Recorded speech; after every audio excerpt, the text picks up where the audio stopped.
listeners, and welcome to the 58th lecture in this NPTEL course on 20th century poetry. We have been discussing the work of Derek Walcott. I began talking about Omeros, which is perhaps the most ambitious and also most accomplished work of poetry to emerge from the Caribbean in the 20th century in the English language. I will continue that discussion and wrap up our discussion of Walcott and Omeros in this lecture. As I mentioned earlier towards the end of the previous lecture, Omeros is written largely in three-line stanzas which come very close to the terza rima, though they are unrhymed. And the literary genealogy of the terza rima goes back to Dante's Divine Comedy. Additionally, the other formal characteristic of Omeros is that it reminds readers of the Greek poet Homer's texts, the Iliad and the Odyssey. Walcott's Omeros, which again, the word Omeros itself is the Greek name of Homer. Homer is the English or the anglicized name of Omeros. So while Walcott is accomplished as an English language writer with strong endorsements from the literary establishments, from the publishing centers of London and New York, with teaching assignments in elite Ivy League universities like Harvard and Columbia, Walcott signals his affiliation to the literary history of Europe and goes further than simply signaling his affiliation to English literature by using the Greek name of a poet whose work he is appropriating here. Walcott's Omeros is divided into 7 books and 64 chapters.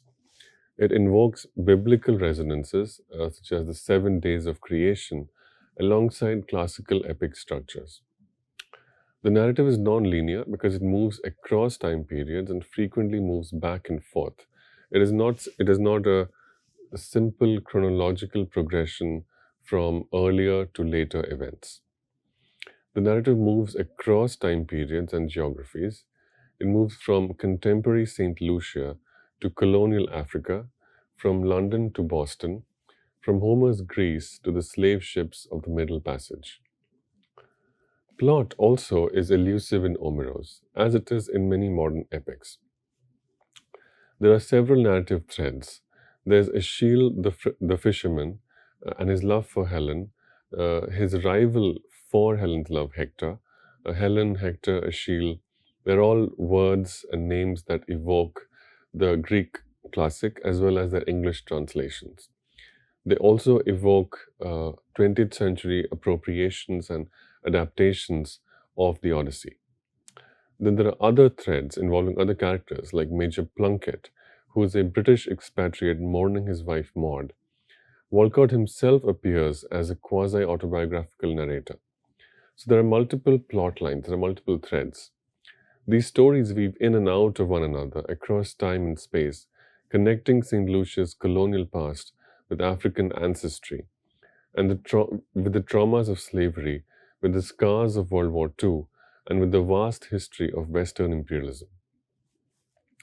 Yet these are not linear plots with conventional resolutions. Rather, they serve as conduits for meditating on displacement, memory, and cultural survival. The characters' names, Aeschyle, Hector, and Helen, signal Walcott's deep engagement with the classical past. Yet, these are not simply Greek heroes in disguise.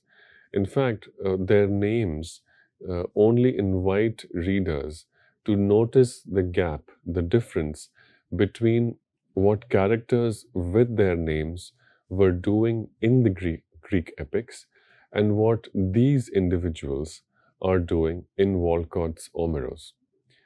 The individuals who are named Aeschyle, Hector, and Helen in Walcott's Omeros are not great warriors. They are not individuals whose passions or whose feelings turn the tide of empires and civilizations. But maybe they should, and that's the point. Achille, Hector, and Helen in Omeros, in Walcott's Omeros, are fishermen, servants, and ordinary people whose lives are marked by the legacies of empire. Walcott's achievement is to connect these experiences and to give them a universal, epic, resonating identity without stripping them of their specific Caribbean reality. Helen, for instance, is both a woman and an allegory for St. Lucia herself. The phrase that Walcott uses is Helen of the West, fought over by colonial powers as Troy once was. So, Walcott's point is that uh, ordinary people, poor people, workers struggling to make a living, struggling, living life from hand to mouth, living from paycheck to paycheck, individuals whose lives are completely determined by the exigent, emergent need to feed themselves and their families. These individuals also have an epic resonance. It's possible to find an epic heroism in the individual lives of these poor workers. That is the larger spiritual point that Walcott makes in his epic Omeros. Instead of a single protagonist like the Iliad or the Odyssey, Omeros offers an ensemble cast. There's Achille, who is a fisherman whose name evokes Achilles, but Achilles' life is shaped by poverty, colonial history, and the sea. There's Helen, who's both a woman and a symbol of St. Lucia itself. There's Hector, who's Achilles' rival, also a fisherman, but also linked by name to Homeric figures. Then there's Major Plunkett and Maud, who are British expatriates whose storyline reflects the decaying residues of colonial nostalgia. The Caribbean is a place where a lot of wealthy, white, British, European, and American businessmen, celebrities, retirees have settled. The picturesque landscape, the warm weather, the beautiful seascape, the breeze makes the Caribbean a perfect place for wealthy white people to buy property, to settle down. That has a consequence on the culture, the society, and the economy of the Caribbean. Uh, Black workers end up being fishermen or people who work in the hospitality industry, working in restaurants as manual laborers or doing different kinds of work. This is the tension that Walcott is writing about. Walcott himself is a black man from the Caribbean. He's a little more educated than the fisherman, but he writes about the fisherman in his poems. And he describes relationships between wealthy white patrons and hardworking black workers in his epic Omeros. Finally, Walcott also shows up in his poem as a narrator who appears and makes comments, writes about Walcott's own trajectory, his success, his ability to write poems, and his reflection on history. Thematically, the poem is about exile and return. It's about broken histories and the search for wholeness. Achilles' journey back to Africa is a hallucinatory passage through time and ancestral memory. It dramatizes the dislocation wrought by the Middle Passage. The Middle Passage was a historical event, process, in which hundreds, thousands, millions of Africans were caught and forcibly transported across the Atlantic Ocean to work as laborers in the Americas, both Central, Latin, South, and North America. So this Middle Passage is reversed when Achille, the character in Walcott's Omeros, travels to Africa. This journey affirms dislocation, but also affirms a continuity of identity. What is that identity? A spiritual, universal blackness. Uh, the blackness that originates in Africa but has found a life, has settled in different parts of America. As the famous Bob Marley song goes, stolen from Africa, brought to America, right? The song is titled Buffalo Soldier. And this is exactly the kind of working class aesthetic that we find in Walcott's poem Omeros. This voyage resonates with Walcott's larger concern: how to write a Caribbean epic when the traditional markers of nationhood, lineage, and continuity have been shattered by colonial violence. Walcott finds an answer, Walcott finds a strategy by focusing on the sea. We find this aesthetic and this strategy reflected in Omeros. Omeros allows us to glimpse what would be a poetics of the sea. This poetics is characterized by fluidity, by mutability, by boundary crossing, and not so much by fixity of land or origins. The poem Omeros describes the sea as a metaphor and a medium. In the poem, the sea functions as a repository or as a symbol of both history, but also memory and cultural inheritance. The Caribbean Sea is the site of trauma, the Middle Passage. People died while crossing the Middle Passage. It is the site literally of death. It is also the site of continuity. It's a space that connects Africa with Europe and the Americas. Unlike Homer's journey of conquest and homecoming, Walcott's oceanic journeys are about displacement, diaspora, and the search for origins which can never fully be reclaimed. In Homer, characters travel across the sea to fight wars and to come back home after having fought the war. Iliad is about traveling to fight the war. The Odyssey is about Odysseus' return home to his wife Penelope. Unlike these successful journeys, in Omeros we find many unsuccessful journeys filled with longing, yearning, but not really finding closure. This is because of the history of slavery and the history of dislocation. Privileged black poet like Derek Walcott can go back to Africa, can travel to America. He'll always remember the history by which he was dislocated, by which his ancestors were forcibly moved from one part of the globe to another. Exile and return are also important themes. Achilles' dream voyage to Africa in the third book of Omeros is pivotal. It dramatizes a post-colonial version of the homecoming. Achilles does not recover a pure origin. Instead, he confronts the violence of history and the fluidity of identity. He realizes that he has his origins in Africa, from where his ancestors were forcibly brought to work in Central America, in the Caribbean. But he also realizes that he has an origin, he has his home in the Caribbean. So while historically Africa may be home, in the present, in his own life, he has made a home in the Caribbean. So identity is fluid. He is at home in both these places. He is also not at home in either of these places. This is something that he is forced to live with and learn. It is an emotional reconciliation. And this is the process that Walcott describes in Omeros.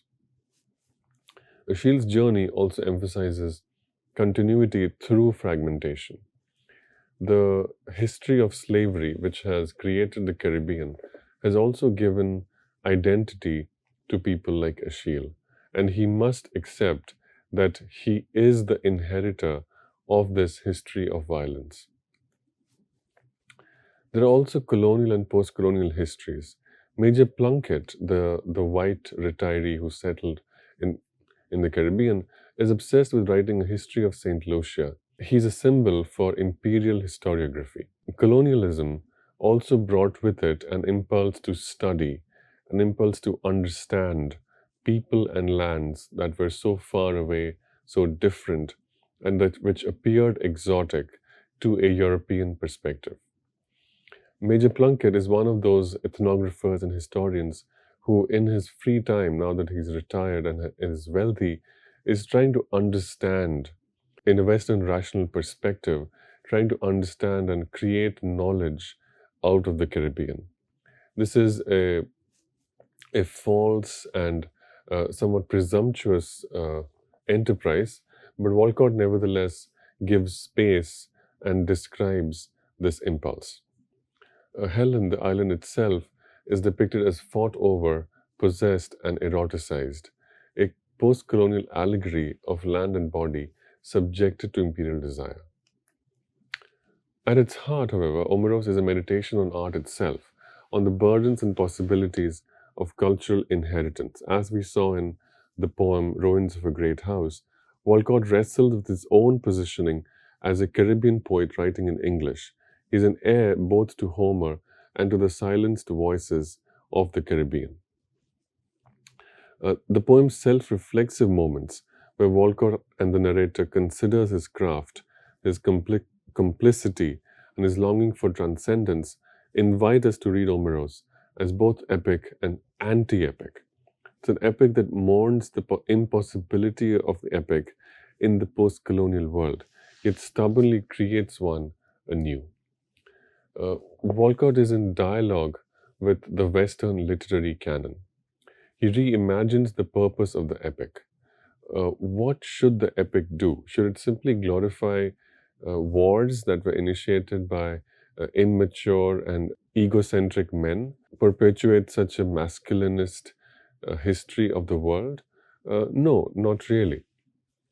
But workers, fishermen, poor people who work in the sea, who work very hard to catch fish, to feed their families, should their struggles be recognized? Should their struggles be celebrated, described, sung about? Yes, very much so.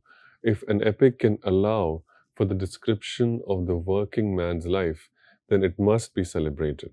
Gods must not be glorified simply because they are gods, but the supernatural, the ghosts of dead people, people killed by the violence of slavery, by the history of European colonialism, those ghosts, the supernatural element of history, that must be described, and for that, the epic is a good medium. There are a lot of modernist influences. There's the influence of T.S. Eliot and James Joyce, most obviously, but Walcott critiques the Eurocentric view of these poets and instead asserts a Caribbean universality that is rooted in hybridity because it affirms the simultaneous explanatory power of multiple legacies, both English literature as well as the sounds, the sights, and the rhythms of language and speech in the Caribbean.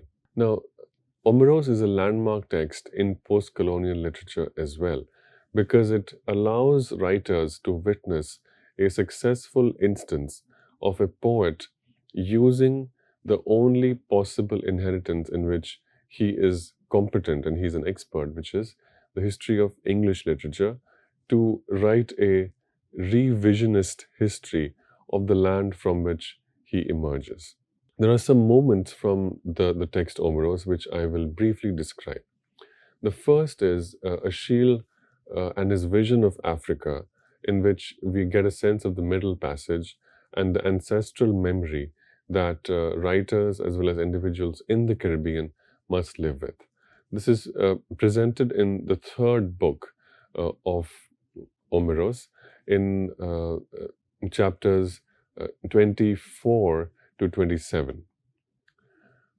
Achilles' dream vision journey to Africa is among the most powerful sequences in Omeros. It collapses time and space, and it connects St. Lucia's present to the traumas of the Middle Passage. Here, Walcott imagines what cannot be historically recovered, which is the consciousness of African ancestors before enslavement. Achilles' encounter his own ancestral village, dramatizes the loss and survival at the heart of Caribbean identity. Walcott's poetic synthesis here is reflected of how Walcott combines history, myth, and lyric. In this section, in chapter 24 of the third book, we get this passage. This is Walcott describing Achille. He remembered the prayer of the rain, the way it wept like a widow through the clouds, and he closed his eyes on the thunderhead, and he felt in his heart its depth. Now, the prayer of the rain merges Christian and African traditions, emphasizing nature's sacred identity. Grief, like a widow, links natural phenomena with human suffering, echoing the historical grief of slavery. There's also a great deal of compression of time because Achille is both in the past and in the present. He's both a man and a cultural vessel.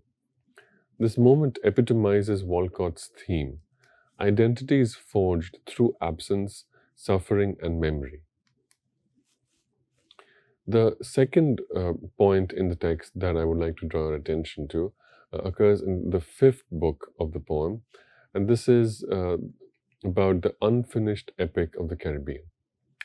Now, the sea recurs throughout Omeros as a symbol of history, continuity, and violence. This moment reflects the poem's larger argument that Caribbean identity, like the sea, is fluid, hybrid, and shaped by both destruction and beauty. The ocean is both the agent of the Middle Passage and the medium of healing and survival. This passage demonstrates Walcott's lyricism, his painterly eye, and his theological undercurrents. This is the passage, and this is also among the most powerful and most frequently anthologized passages in Walcott's writing.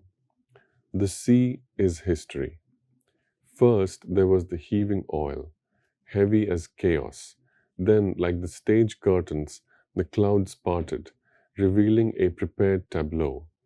The drilled, imperiled Africans, the idling oars. So, there are several things going on. The sea is history recasts Genesis in post-colonial terms. Walcott also gives us a view onto his visual and painterly imagination. Stage curtains and tableau stage history as performance. Finally, there's also a great deal of time compression. First, there was the heaving oil. This language mimics the language of the biblical text in which it is said that in the beginning was the Word. And here the idea is that just like the biblical passage gives us a history of human civilization by describing the inspired Word, by attributing power to the Word of God, here Walcott replaces that history by saying that there was the heaving oil, that is, the waters of the sea were being churned by the hands of Africans who were forced to pull the oars of these slave ships. The point is that Caribbean history cannot be separated from the Atlantic Ocean's very peculiar reality, and it is a watery grave. It is both a watery grave and a womb. It's a grave because quite literally many people died while they were being transported as property across the Atlantic Ocean. It is also a womb because it gives an identity to many individuals of African origin who live and work in other parts of the planet, such as the Caribbean, North America, South America, and other parts of the globe. Finally, there's a significant passage in Book 7 in which we get a insight into how Walcott imagines the poet's role. And in this role, language, pain, and redemption are very important. Toward the poem's end, in Book 7, Walcott reflects explicitly on the burden and both the redemption of the poet. This poet, who, like Walcott, writes in English, and by definition, by his choice of writing in English, is forced to grapple with a colonial legacy, yet attempts to sing the island's reality into beauty. This is Walcott's Ars Poetica, that is, his theory, his account of what poetry is, where it comes from, what are its motivations, how it can be practiced, and what it can do, what is its power. At its most powerful and ambitious, what can poetry do? In this passage, Walcott showcases self-awareness, tonal humility, and lyrical control. This is a very, very powerful passage in Book 7, and I will read it. I sang of quite Achille, Aphiolabe's son, who never ascended in an elevator, who had no passport, since the horizon needs none, never begged nor borrowed, was nobody's waiter, whose end was beginning, whose birth was his own, search for the lineaments of a river's wail, to follow upstream till he heard the trees moan, or saw past the rapids the smoke of the town again. So, first thing to note is that the epic convention is inverted. Usually in Homeric epics and in most English and Western literary adaptations of these epics, the protagonist is a figure of great public importance. Achilles was a great warrior in Homer's Iliad. And here, however, the hero, Achille, in Walcott's epic, is described as someone who had no passport, had never ascended in an elevator, and but who was also in some other ways quite heroic because he was nobody's waiter, he never begged nor borrowed, and whose birth was his own search for the lineaments of a river's wail, right? So, two things are happening. On one hand, Walcott is saying that his hero, Achille, is unlike Achilles because he was not publicly powerful or did not hold a position of great stature. But on the other hand, like Achilles, Achille, Walcott's hero, was also quite headstrong, proud, and pride. Achilles' pride is a very important part in Homer's Iliad. In fact, it is Achilles' pride, his bruised ego, which leads to the war. So even though Achille is not able to start a war, will probably never be able to start a war, like Homer's Achilles, Walcott's Achille is quite proud, headstrong, has an identity of his own, a very unique and powerful identity of his own, and that identity is connected to a very unique quest, a search for the lineaments of a river's wail, to follow upstream till he saw the trees moan, or the smoke of the town again. So the quest that Achille is on is a local quest. He's curious about the landscape of the place in which he is born. He wishes to find something. He wishes to understand a key aspect of the reality of the place where he is born. This is Walcott's pitch for the heroism and the claim that people from the Caribbean, or a humble worker, a fisherman from the Caribbean, can be considered to be as heroic as the great Achilles, whose anger, whose rage led to the Trojan War. There is a circularity. The end was the beginning captures the cyclical, non-linear nature of post-colonial history and Caribbean life. Walcott, in this passage, frames the Caribbean epic not as conquest, but as survival and return, guided by memory and imagination. So, survival and return are key themes, and this is what defines Walcott's justification for choosing a character like Achille to be the protagonist of his epic.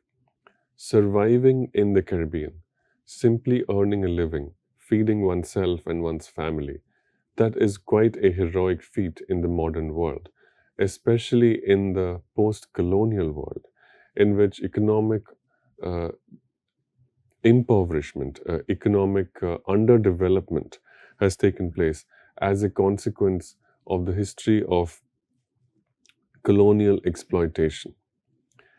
In this world, Achille survives. He also returns to an identity that was his before it was corrupted by colonialism. So Achille's ability to survive and return make him in some ways more heroic than Achilles in Homer's Iliad. Achilles was simply an egotistical man, a very skilled warrior, a mighty warrior, but with a very fragile ego. So, in some ways, Walcott's hero is much more deserving of epic treatment and epic singing, epic reading, and epic celebration than Homer's Achilles. We will stop our discussion at this point and continue briefly in the next lecture, in which I will discuss epic similes and give another very specific example of how Walcott responds to powerful trends in 20th century poetry. Thank you.